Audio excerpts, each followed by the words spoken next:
So what do we do? Now we know that this was an Islamic terrorist attack in San Bernardino. And even though the Obama administration won't admit it, the Fort Hood attack was an act of Islamic terrorism. The Chattanooga shootings were an act of Islamic terrorism. The decapitation of that poor woman in Oklahoma was an act of Islamic terrorism. The brothers of the Boston bombers, that was an act of Islamic terrorism.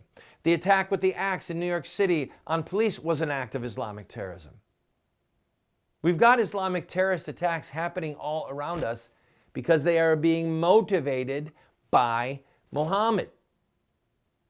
That makes them Islamic terrorist attacks. Now, some people say, what do we do? Well, there's a wide range of things that we can do and that we should do. All right, I'll at least throw them out for you. But the most important thing I think that we could do is to start to study Islam. I mean, to study Muhammad's life. Read Ibn Ishaq's work. Let Obama's life, let Muhammad's life speak for itself. Okay? Let it speak for itself. And then we need to have the courage to speak up for our Christian brothers and sisters around the world that are being oppressed. And we need to have the courage here in America to say the truth and to not be browbeaten by the politically correct into silence or to shame. People who were neighbors of these two Muslim murderers said that they saw suspicious things happening and they were afraid to call it in because they didn't want to be accused of being bigots or being, of profiling. Oh, what a wicked crime for you to profile. God save us. One of the things that we should do as soon as possible is we need to have as many cartoon contests. We need to have people that speak the truth about Muhammad, whether it's in a cartoon or just have a national Meet Muhammad Day. Billy Bob, that's what we need. There's our activism from the show. Meet Muhammad Day. Do you like that, Bobby Sue? Meet Muhammad Day, huh? Where we have a public forum where we can do a quick overview of Muhammad's life. And we hand out a little tract that has the exact chapter and verse, not the Quran, forget that. People are doing that all the time. In the Hadith and in the biographies. Meet Muhammad. Did you know that Muhammad, ordered the decapitation of hundreds of people, and then have the stories?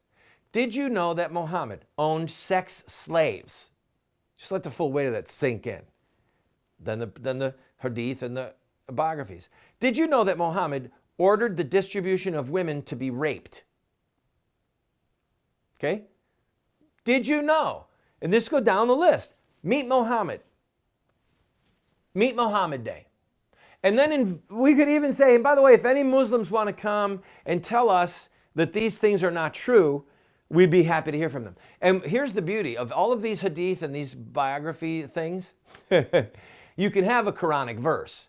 At the end of him distributing sex slaves, you could have a Quranic verse that says, truly in Allah's apostle, you have an excellent example.